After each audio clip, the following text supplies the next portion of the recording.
We're going to continue the conversation with the New York City Schools Chancellor, Richard Carranza. He joins us live via Skype right now. Thank you, sir, so much for being with us. So let's talk a little bit about it. We heard your plan for summer starting in July with some pretty intense work, and that's just a few days after the official school year ends. So how did you decide on that plan? Well, we've had a lot of input from a lot of stakeholders, including parents and teachers. But one of the things that we knew for sure was that we wanted to make sure our students had an opportunity to continue learning this summer. And it's going to be very targeted to students that have either not completed their studies or just need some more time to accelerate to the standards that we want them to have. Is that a plan that something you've used in the past? I know you were in Houston after the hurricane, dealt with this then. Is that how you got schools back up and running after that? Absolutely. We want to make sure that students have every opportunity available to them to continue to accelerate and continue to learn. We're about doubling the number of seats or the capacity this summer as compared to last summer, because we realize that students and parents and teachers have had a very traumatic experience dealing with this pandemic. So we want to make sure that we're prepared to serve them and to continue them learning so that they're ready for the fall. Let's talk about it, though, because we all know there have been a lot of challenges for parents and teachers and students with remote learning. How do we make that better come July when it's just a few short days after the official school year ends? So summer school works where teachers apply for summer school positions. So by then we will know which teachers have applied. So immediately when this semester ends, we will do an intensive week of professional development with all of the new tools that we will have available for teachers to use during summer. And then the following week, we launch into summer learning. Now, we've also learned quite a bit over the last 2+ months that we've been in remote learning mode. So we continue to evolve and get better and better at that.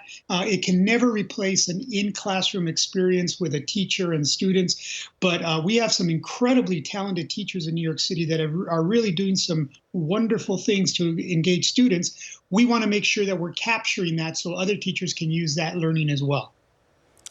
So what happens if the city actually reopens during this time and parents have got to go back to work? I mean, they're thinking about that right now. Yeah, so again, we're going to be driven by what the medical experts tell us. We will not come back until it's safe for students and staff. None of us really know what that's going to look like. We have indicators that we're looking at on a daily basis, both at the city and state level, but we're preparing for every eventuality. We're preparing if that in fact happens and we get the green light. We're preparing if that doesn't happen. So we're going to be prepared no matter what.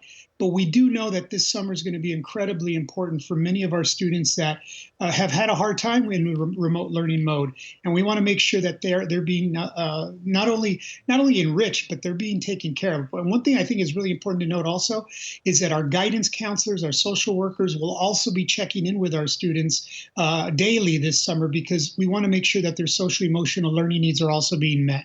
And let's talk a little bit about that because we just heard from a mom who has 3 different children who have some learning disabilities. How are you going to be kind of held accountable for that with regard to the Department of Education, checking on this, making sure the kids are getting the help that they need, because that's not easy for the parents?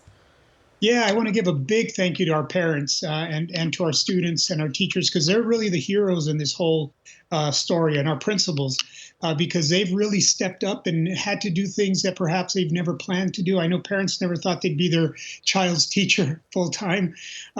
So thank you to them. But that's why we are going to have these check-ins, because we realize that it's very stressful.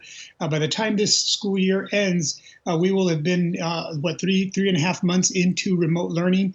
That's 1/4 of a school year. So we understand that people are feeling stressed. So that's why we're going to be checking. And I have to tell you, we're doing that now. And I've been very impressed by the feedback that I'm getting in terms of how teachers are handling that and counselors are handling that. Principals are doing this as well. So again, it's our job, but it's our duty, our responsibility to make sure our students are safe. None of us has a crystal ball. What options are you looking at come September? Everything, depending on what the guidance looks like, what will social distancing look like? What will testing look like? Do we come back all at once, or do we have shifts? Some come early, some come later. Do we have a cohort model where you have 1, 2, 3? Cohort 1 comes to school on Monday, 2 and 3 learns from home. On Tuesday, cohort 2 comes, and then 1 and 3 learn from home. And on Wednesday, cohort 3 comes, and 1 and 2 learn from home. All these are just a sample of all the different scenarios that we're planning for when the green light comes, that it's safe and secure for us to be back in in-person learning. But that's just a sample of what we're kind of modeling to see what it'll look like. We're all in it together. We're all learning together at the same time. Chancellor Carranza, always good to see you. Thank you so much for joining us tonight. Thank you so much. All right, you take care.